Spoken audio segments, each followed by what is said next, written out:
하나님의 은혜와 평강이 성도 여러분과 함께하길 바랍니다. 사순절 두 번째 주일입니다. 제 수요일부터 시작해서 사순절의 기간 동안 여러분들의 사순절의 여정은 어떠하셨는지요? 혹시 그 사순절의 기간을 걸어가시면서 우리 앞서 가시는 그 예수님의 옷자락이라도 보고 계신가요? 아니면 하루하루 일상에 바빠서 우리가 지금 사순절 절기를 보내고 있다는 것도 잊고 지내고 계신가요? 오늘 주어진 이 바울의 빌립보서의 말씀을 통하여서 우리가 어떤 길을 가야 되고 지금 이 시점은 어떤 시점인지 한번 가늠해 보고 싶습니다. 그리고 우리가 그 순례의 여정 가운데 속에 가져야 할 믿음의 내용이 무엇인가를 특별히 묵상해 보고자 합니다. 오늘 말씀을 준비하면서 이 빌립보서 말씀을 볼 때 저는 제일 처음에 이 첫 번째 구절에 대해서 마음이 멈춰져 있었습니다. 바울은 이렇게 얘기했습니다. 다 나를 본받으십시오. 이 말씀 한 구절을 딱 품었을 때 저는 바로 이런 생각이 들었습니다. 바울을 본받아야 되는데 오늘날은 누구를 본받지? 쉽게 답을 내리지 못했습니다. 바울은 다 나를 본받으라 이야기를 했으니 모든 목회자들 그리고 나도 성도들한테 나를 본받으라 얘기해야 되는 것은 아닌가 묵상해 봤습니다. 근데 자신이 없었습니다. 제가 이 순간도 여러분들에게 저를 본받으십시오라고 저는 강하게 이야기할 수가 없습니다. 부끄럽습니다. 그러면 누구를 본받고 나를 본받으라고 말하지도 못할 이 말씀의 구절을 어떻게 묵상해야 될까 하면서 생각해 봤습니다. 근데 묵상하면 묵상할수록 바울이 어떤 삶의 태도를 이렇게 살아가고 있는 기술적인 면을 본받으라 표현한 것 같지 않습니다. 또한 이 문자적으로 그대로 나를 본받으라 표현하면은 꼭 예수님의 말씀을 어기는 것처럼 느껴졌습니다. 어떤 말씀이냐면 우리는 보통 본받는 사람은 스승 아니면 어떠한 나를 가르치는 사람을 본받아야 된다고 생각합니다. 근데 분명히 예수님은 이렇게 말씀하셨죠. 마태복음 속에서 누구도 스승이 되는 일들을 살지 말라고 표현합니다. 23장에 보면은 지도자, 아버지, 스승이라 불리기를 즐기지 말라고 예수님은 말씀하셨습니다. 바울이 그 예수님의 말씀을 어겼다고 생각되지는 않습니다. 분명히 하나님 한 분 외에 우리의 스승은 없다라는 것을 알고 있는 가운데 속에서 나를 본받으라 표현하고 있다고 생각되었습니다. 그렇다면 그 뜻은 무엇일까 정말로 더 깊이 묵상해 봐야 되겠습니다. 바울이 분명히 잘난 척하는 거 아니고요. 나를 본받으라는 삶의 태도로 본받으라는 것도 아니고요. 예수님의 말씀을 어겨가면서 스승이 되었겠다고 그 빌립보 교인들에게 이야기하는 것이 아니었다면 도대체 본받는 것은 무엇일까? 본받아야 할 내용들은 무엇일까가 저의 질문이 되었습니다. 결론부터 말하면 바울은 지금 신앙의 방향을 잘 잡아보라고 권고하고 있는 것입니다. 그 신앙의 내용을 본받아 보라고 말씀하고 있는 것입니다. 누구라도 교회에 왔지만은 그리스도인이라고 표현하지만은 그리스도의 십자가의 원수가 될 수 있는데 그 원수 같은 삶 속에서 구주 예수 그리스도를 기다리는 하늘의 시민으로 비천한 몸에서 예수의 영광스러운 몸과 같이 변화시킬 그 예수님을 믿음으로 십자가 예수 안에 굳건히 서는 그 삶의 방향으로 바꿔보는 삶을 본받아 보라고 말씀하고 있다고 저는 묵상이 되었습니다. 신앙의 방향을 바르게 잡는 것입니다.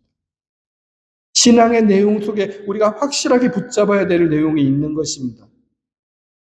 예수님께서 우리를 변화시킬 때가 있다라는 것입니다. 그 내용을 같이 찾아가 보겠습니다. 바울은 빌립보 교인들에게 자신을 본받으라고 말씀하고요. 또한 우리를 본받아 사는 사람들을 눈여겨보라고 말합니다. 신앙인 가운데 속에서 신앙의 방향성을 제대로 갖고 있는 사람과 그렇지 않는 사람들이 있다라는 것을 가정하는 것입니다.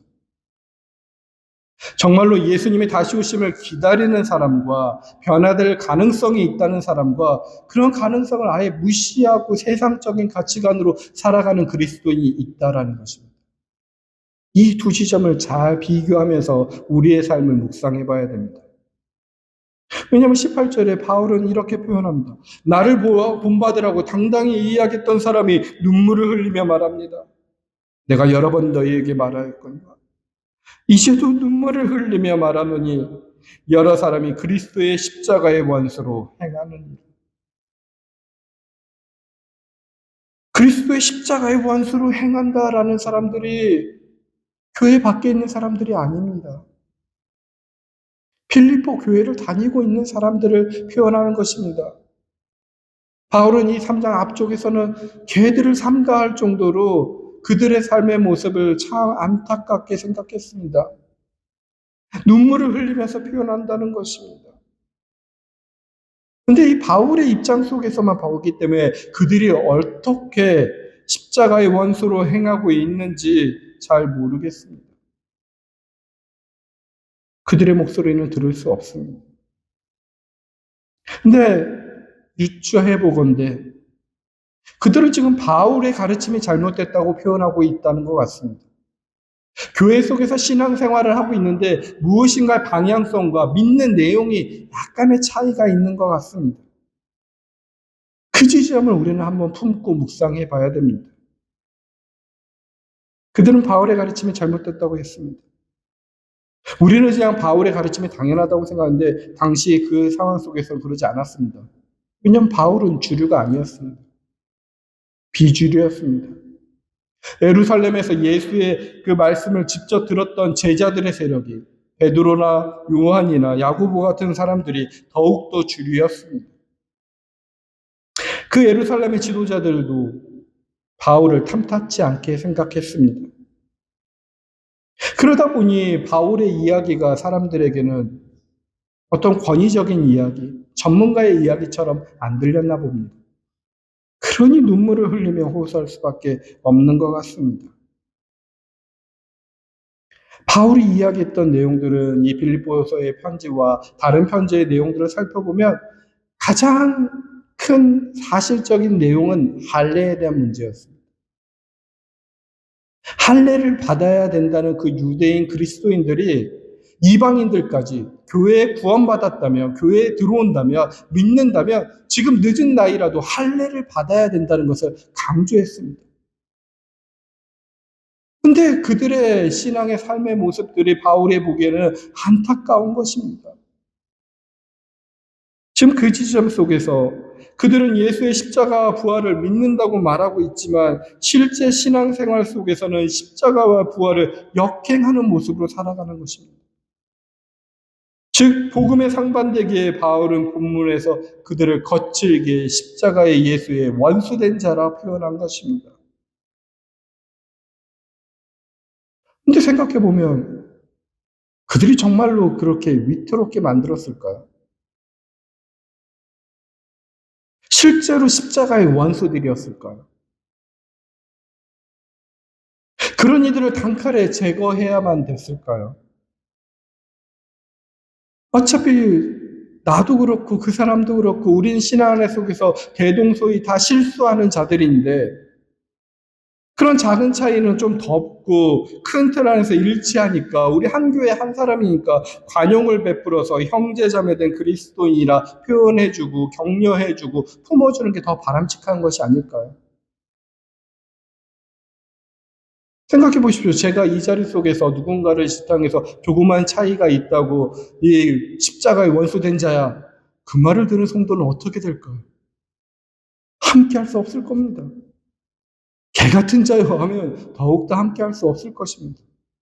그런데도 불구하고 바울은 왜 이렇게까지 표현했는지 우리는 생각해 봐야 됩니다. 여러분들은 이 바울의 태도가 옳다고 생각되시나요? 근데 바울은 그 모습 가운데 속에서 그들의 정말로 신앙의 중심이 이러한 모습이지 않나라고 지적한 것입니다.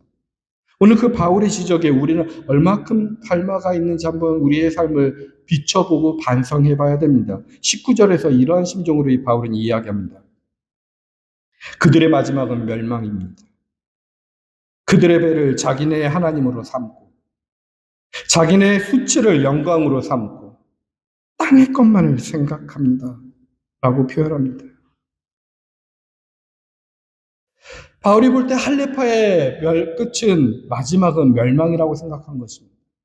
할레뿐만 아니라 자기의 가치관대로 살아가는 잘못된 신앙을 가진 모든 자들의 끝은 멸망이라고 생각한 것입니다. 사실 할레파들 신앙생활의 열심인 자들입니다. 자신들의 삶을 완성하려고 온갖 수고를 아끼지 않는 것입니다. 아픔도 고통도 희생도 마다하지 않습니다. 그게 바른 길이랍니다. 유대교의 전통에서 온 할례가 그런 삶의 상징이었습니다. 할레파의 그리스도인들은 그리스도인들의 그런 전통을 이어가야지만 더 좋은 신앙이라고 생각했습니다. 일리가 있습니다. 좋은 전통 당연히 이어가야 됩니다. 그 전통의 의미대로 행동하는 거 좋습니다. 지금도 많은 그리스도인들이 그런 신앙을 추구합니다. 마치 높은 점수를 받아서 좋은 대학에 가야 되는 것처럼 나의 신앙의 점수를 높여서 좋은 신앙인인 것처럼 보여주고 성취하려는 모습 말입니다. 그런 노력 장점으로 작용됩니다. 그런 사람들이 교회에서 인정받습니다. 그런데 결과는 어떻게 되냐는 말이에요. 바울은 멸망이라고 이야기해요. 아무리 노력해도 우리가 스스로 우리의 삶을 완성시킬 수 없기 때문입니다. 아무리 우리가 노력해도 가장 좋은 신앙인의 모습을 우리가 만들 수 있는 능력이 없습니다. 이것을 인정해야 됩니다. 근데 우리는 자꾸만 착각합니다. 지금 내 인생에서 문제가 없으면 내가 내 인생을 만들어 왔다 생각하고 우리의 신앙에 별 문제가 없으면 내가 내 신앙의 삶을 만들어 왔다고 착각하는 것입니다. 하지만 그건 완성된 게 아닙니다. 완성될 수 없는 삶을 완성해야 된다는 강박에 빠지면 그게 마음의 멸망이 생깁니다. 그리고 그 누구도 완성하지 못한 채 죽음을 맞이합니다. 우리의 결론은 멸망입니다. 둘째, 바울은 그들은 배를 자기네 하나님으로 삼았다고 표현합니다. 삼은 하나님이 자꾸만 왔다 갔다 하는 거죠. 배를 하나님으로 삼는다는 말은 배부른 상태를 절대적인 가치로 생각한다는 것입니다. 포만감은 사람이 피할 수 없는 쾌감입니다. 이 성경이 쓰여졌던 시절에 로마 귀족들은 연회를 자주 베풀었다고 합니다. 많이 먹고 많이 마시고 가물을 즐겼다고 합니다. 그 정도로 삶이 풍족했고 그들의 속에서 정복되어서 얻어진 재물들은 많았기 때문에 그렇습니다. 그런데 그 배를 섬겨야 되니 어떤 때는 먹는 즐거움을 자꾸 느끼려고 연회장 옆에 구토할 공간까지도 만들었다고 합니다. 먹고 토하고 먹고 토하고 먹고 토하는 것을 잘 할 수 있도록. 그런데 현대인들은 노골적으로 그런 모습을 보이진 않지만 우리들의 전체적인 삶도 유사하지 않나요? 사고 또 사고 사고 또 사고 버릴 곳이 너무나 많습니다. 옷도 많고 신발도 많고 가전제품도 많습니다. 우리가 가지고 있는 물건들이 너무나 빨리빨리 교체를 해야 됩니다. 그게 스마트폰 회사들이 살아남는 이유고 이 세상에 있는 많은 회사들이 그러한 인간의 욕구 때문에 살아남고 있다고 합니다. 아니 번창하고 있다고 합니다. 나의 만족함이 그 충족이 신이 되었으니 우리는 거기에 쫓아가고 있습니다. 하나님도 예수님도 그러한 만족감을 주어야 됩니다. 그런데 우리 예수님은 어떤가요? 십자가 위에서 어찌하여 나를 버리십니까? 외치며 만족감을 하나도 느끼지 못하는 예수님입니다. 그 예수님을 신으로 모실 수 있을까요? 버렸을 것입니다. 예수를 구주라 입술로는 얘기했지만 그 신을 섬길 수가 없습니다. 십자가의 신앙인 하나님으로부터 버림받은 것과 같은 실종까지 받아들이는 것인데 자신이 버림받았다는 그 느낌대로 살아가지 못합니다. 어느 순간 예수님의 원수된 신앙의 삶에 서 있는 것입니다. 세 번째로 자기네의 수치를 영광으로 삼는다고 합니다. 할례파에 특징되는 당시 일부 빌립보 그리스도인들은 자기 구원을 이 땅에서 완성해야 된다고 생각했습니다. 근데 무엇인가 완성해야 된다. 내가 이것을 이룬다. 이것만큼 불안한 게 없습니다. 우리는 작은 것에 성취감은 보지만은 궁극적인 완성, 궁극적인 성취는 우리의 노력으로 안 되는 것입니다. 그러니 불안해집니다. 근데 불안한 가운데 속에서도 계속해서 구원의 증표가 필요합니다. 출애굽을 했다는 증거가 필요했고 구원의 증거, 내가 변화되었다는 증거가 필요하니 이들은 할례에 사로잡혔던 것입니다. 마치 구원파의 신앙과 비슷합니다. 많은 이단인들의 신앙과 비슷합니다.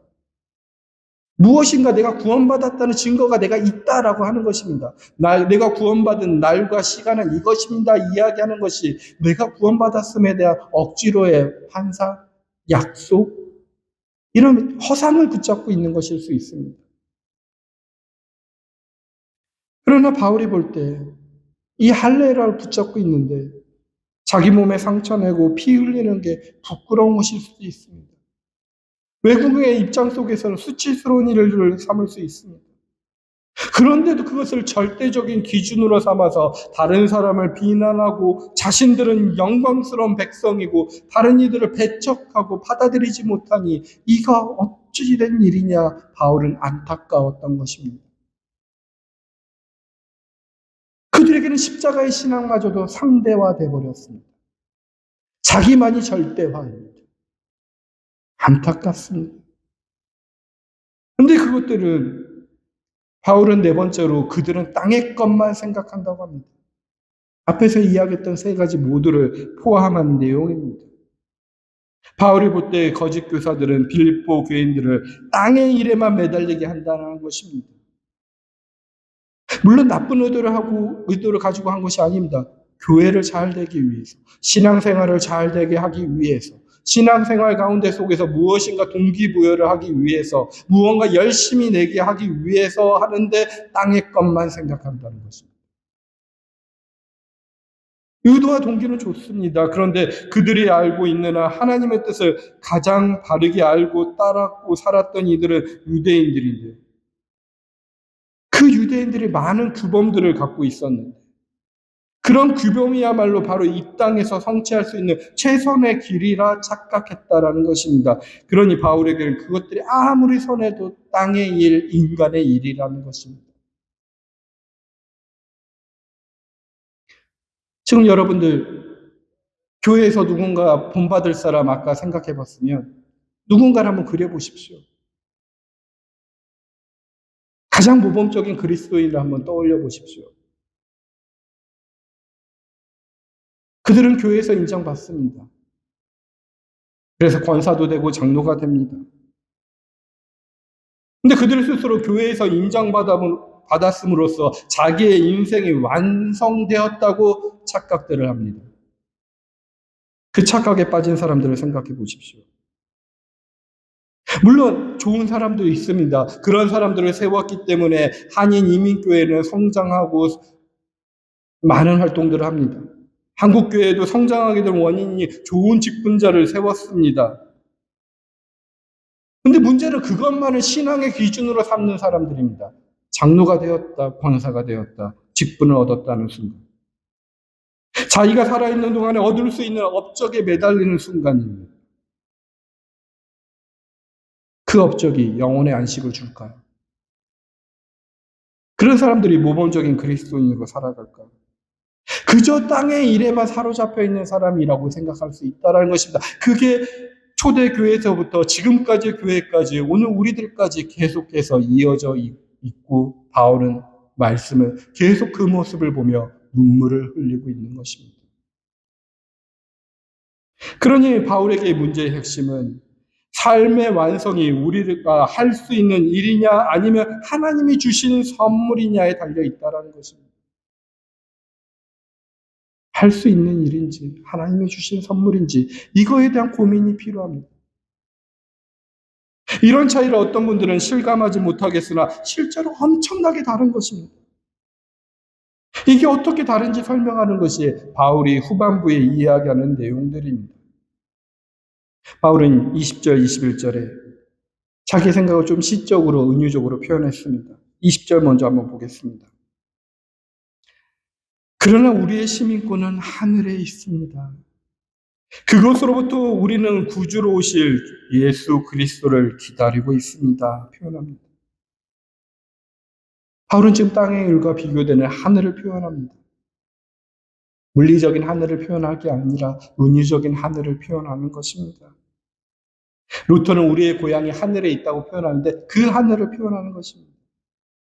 우리의 시민권이 하늘에 있는데 지금 땅에서 살아야 합니다. 디아스포라의 운명입니다. 바울은 하늘로부터 구원자이신 예수 그리스도를 기다리노라고 노래합니다. 우리도 고백하죠. 매 주일마다 모여서 우리는 사도신경에 고백을 합니다.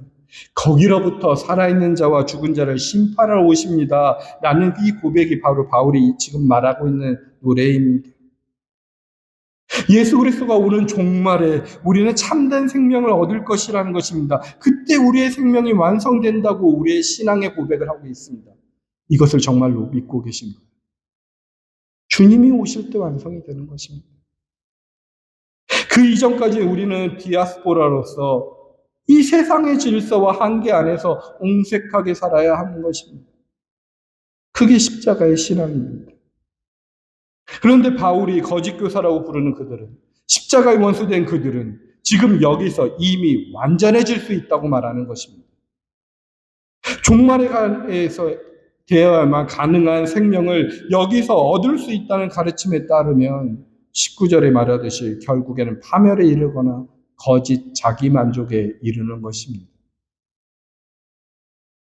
바울은 그러니 21절에 계속해서 찬양합니다.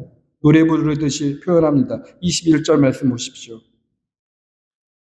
그분은 만물을 복종시킬 수 있는 권능으로 우리의 비천한 몸을 변화시키셔서 자기의 영광스러운 몸과 같은 모습이 되게 하실 것입니다.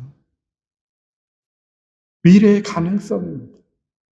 우리가 다 그렇게 될 수 있다라는 것입니다. 우리 안의 능력으로는 이 가능성이 허구처럼 들릴 수 있지만 예수님께서 그렇게 하신다는 것입니다. 이것을 우리는 깊게 더 포인트를 잡고 이 말씀을 이번 주에는 묵상하셔야 되는 것입니다.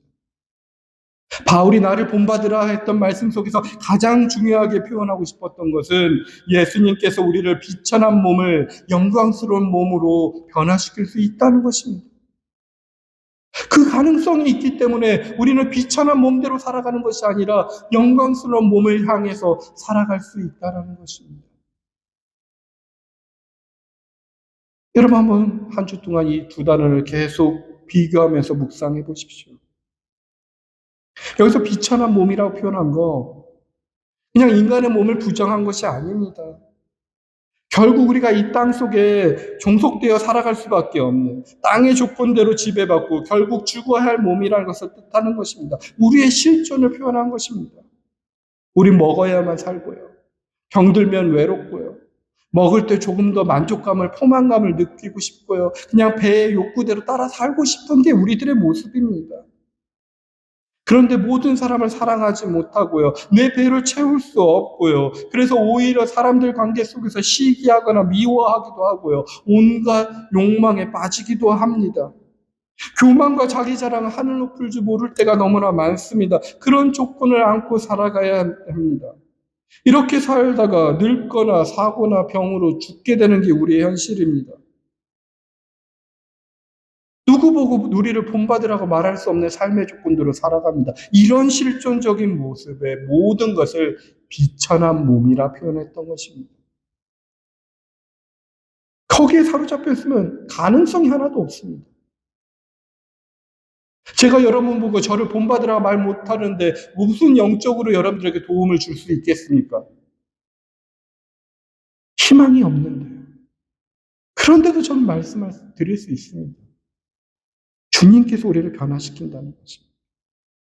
우리의 비천한 몸이 영광스러운 몸으로 변한다는 사실입니다. 저는 그것을 믿기 때문에 본받으라는 말을 다시 할 수 있을 거라 생각됩니다. 이 믿음을, 이 진리를 깨닫는 것을 본받아 보시라는 것입니다. 그렇다고 이 변화를 또 땅의 것만으로 생각하지 마시기 바랍니다. 주님이 주시는 변화, 어떠한 변화가 일어날지 모릅니다. 우리가 하늘을 날지, 아니면 돌고래처럼 바닷속을 막 헤엄칠지, 아니면 우리 모두가 무엇인가 히어로처럼 영웅의 모습처럼 변화될지 잘 모르겠습니다. 그런데 그 변화가 우리가 땅의 조건으로 변한다는 것이 아닐 것입니다. 주님의 변화가 우리 안에 속에서 일어납니다. 아마 세상의 가장 약한 모습으로 변화될 수도 있습니다. 아니, 아예 차원이 다를 수 있는 변화가 있을 수 있습니다. 세상적인 것으로 생각하지 말라고 해도 제가 고민하고 고민해 보면 마치 씨앗이 꽃이 피는 변화, 아니면은 유충이 번데기가 되었다가 나비로 되는 변화 정도의 그런 극적인 변화, 차원이 다른 변화가 우리에게 일어날 것이라고 저는 상상해 봅니다. 저는 그런 변화를 고대합니다. 근데 제 스스로는 그렇게 변화되지 못합니다. 노력하며 조금 나아지긴 했지만 고집스러운 태도가 변하지 않습니다. 그런 늘 집사람이, 가장 가까이 있는 사람이 힘들어하죠. 변화될 거야 말하지만 변화가 되지 않습니다. 사순절 기간 동안에 내가 열심히 해서 신앙생활 속에 변화를 해보고자 노력합니다. 근데 나의 노력만으로는 변하지 않습니다. 이게 내 한계입니다. 누구보다 그 주변에 있는 사람들이 잘 압니다. 제가 억지로 고치려고 해봤자 조금 달라질 뿐 큰 효과가 없습니다. 잘해봐야 본전인 말처럼 잘해봐야 위선뿐입니다. 그러나 궁극적으로는 예수 그리스도가 자기의 영광스러운 몸과 똑같이 변화시킬 거라는 이 말씀을 저는 오늘 믿고 있다고 강하게 여러분들에게 전달하고 싶습니다. 여러분도 믿으십시오. 예수님이 변화되게 하십니다. 그 순간을 기다리면서 저에게 주어진 이 땅의 인생을 최선으로 살아보려고 합니다. 아니, 곰곰이 생각해 봤더니 그것을 믿어보라고 저의 삶 속에서 조그만 변화들을 선물로 주셨습니다. 제 노력을 할 수 없는데 주님이 찾아와서 순간순간 변화의 사건들을 저에게 주셨습니다. 그걸 기억해 보십시오. 주님의 능력으로 우리의 변화의 시작이 되었고, 그 변화의 시작에 우리가 응하다 보니 할 수 없는 변화가 왔었던 것입니다. 궁극적으로 예수님은 우리를 변화시키기 위해서 지금도 찾아오시고요. 궁극적으로 완전한 변화를 위해 찾아오실 것입니다. 그 주님을 믿으십시오. 그럴 때 우리의 심령이 주님의 것이니 하나님의 형상으로 만들어 달라고 고백하며 그 주의 손길에 우리의 모든 것을 맡길 수 있는 것입니다. 오늘 복음서의 말씀이 그것을 알려주는 것입니다. 예수님께서 지금 헤롯에 위험을 당할 수 있습니다. 그런데 바리새파 사람들이 위험하다고 말하면 가지 말라고 합니다. 근데 그 여우 같은 헤롯이 난폭하게 다 망가뜨릴 수 있는 그 예루살렘을 향하여 예수님은 뚜벅뚜벅 걸어가십니다.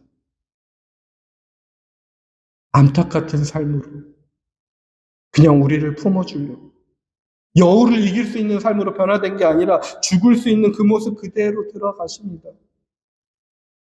근데 그 예루살렘에 들어가시는 예수님의 발걸음이 저는 오늘날 우리에게 들어오고 있다고 믿고 있습니다. 우리를 변화시키기 위해서 예루살렘도 들어가시는 예수님은 연약한 우리에게도 찾아오십니다. 한번 시간이 되시면 이번 주 누가복음 13장의 전체를 읽어보십시오. 이 5구절 갖고는 잘 이해되지 않을 수 있지만은 이 13절에 보면은 사고로 죽은 이들 뒤에 흉보는 사람, 열매 맺지 못하는 무화과 나무, 귀신 들려 구부러진 여인, 겨자씨와 누루, 작은 자 등등 여러 가지가 등장하는데 마치 예수님은 다 그들을 찾아가는 듯하게 묵상이 됩니다. 모든 열거된 이 13장에 되어 있는 주인공들에게 너에게 고유한 존재 이유가 있다고 말씀하시는 것 같습니다. 그 존재 이유를 회복하고 제 모습으로 찾아가는 거, 그렇게 변화되는 거, 그렇게 회개하는 거, 그 가능성이 있다고 복음서는 말씀하고 있는 것처럼 묵상됩니다. 저는 그것이 복음이라고 생각됩니다. 우리가 변화될 수 있다라는 거, 회개할 수 있다라는 거, 하나님의 형상으로 다시 지음받을 수 있다라는 게 복음입니다. 사람, 무화과 나무 각자 고유한 본래의 모습이 있습니다. 사람은 말과 행동이 사람다워지고 하나님의 형상대로 행동해야 됩니다. 무화과 나무는 열매를 맺어야 합니다. 심지어 겨자씨와 누룩조차 작은 존재도 고유한 존재의 가치가 있습니다. 근데 주님은 누가복음 13장을 전체를 통해서 모든 만물이 자기의 고유한 모습을 찾아 그 길을 가야 한다고 말씀하고 있는 것입니다. 때론 열매 맺지 못한 무화과 나무처럼, 귀신 들리고 등이 굽은 여인처럼 제 모습을 찾고 싶어도 찾지 못하는 이는 주님이 직접 도와주시겠다고 약속하십니다. 이 약속을 믿으십시오. 다른 이와 비교하면서 나는 작고 작은 존재라고 자신을 스스로 비하할 필요도 없습니다. 교만도 문제지만 끝없는 자기 비하도 문제입니다. 주님은 그 작은 겨자씨 한 알이 자라 새들의 쉼터가 되고 누룩이 가로수 하마를 전부 부풀어 오르게 만드는 것을 보라고 말씀하십니다. 나중된 자가 먼저 되며 먼저 된 자도 나중되는 것이 하나님의 나라라고 말씀하십니다. 여우가 해방하더라도 하나님이 주신 일상을 하루하루 성실하게 걸어가 보라고 말씀하시는 것입니다. 이 복음서의 말씀까지도 같이 묵상해 보십시오. 말씀을 마무리하겠습니다. 저의 삶을 뒤돌아보면, 진지하게 뒤돌아보면 회개할 일들 참 많습니다. 변화되어야 될 것이 참 많습니다. 여러분도 마찬가지일 거라고 생각됩니다. 우리 개인의 교만과 악한 마음, 교회도 마찬가지고 교단도 마찬가지죠. 우리 사회의 국가에 많은 부정과 부패, 불의가 있습니다. 변화되어야 됩니다. 근데 우리 그 변화를 스스로 노력하고 상대방만 변화되라고 강조할 때가 많습니다. 근데 먼저 우리를 돌이켜 보십시오.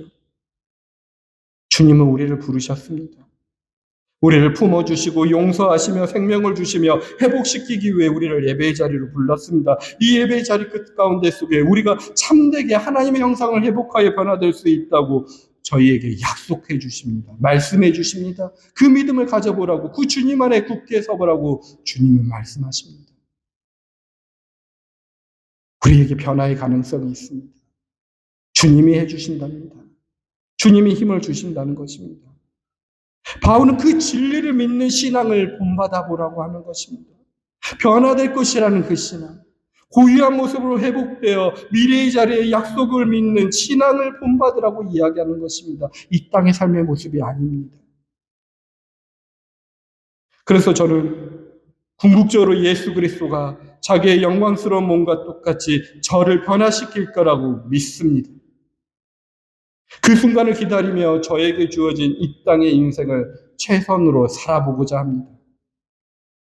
이런 점에서 형제들아, 너희는 함께 나를 본받으라고 하는 바울의 말을 저도 같이 할 수 있다고 생각되었습니다. 저를 따라오라는 게 아니라 예수의 영광스러운 몸으로 변화될 순간을 함께 기다리자는 권면이고 초대입니다. 그 영광스러운 몸은 예수에게 일어난 부활 생명입니다. 비천한 몸이 당도할 죽음을 거쳐서 살아있는 자로 변화하는 생명입니다. 세상의 대통령이나 왕이라는 자리와는 질적으로 차원이 다른 거룩하고 영광스러운 생명입니다. 설레는 마음으로 그런 순간을 함께 기다리는 저와 여러분이 되게 주님의 이름으로 간절히 축원드립니다. 살아계신 하나님 아버지, 주님께서는 오직 하나님의 뜻을 따라 참 사람의 길을 보여주셨습니다. 우리도 이 세상에서 주님의 뜻을 분별하며 회개함으로 본래의 모습, 하나님과 온전히 소통하는 아름다운 사람으로 변화됨을 믿게 하여 주시옵소서. 주님께서는 우리의 연약함과 죄도 아십니다. 회개하지 않으면 망할 수밖에 없다고 하는 우리의 모습도 아십니다.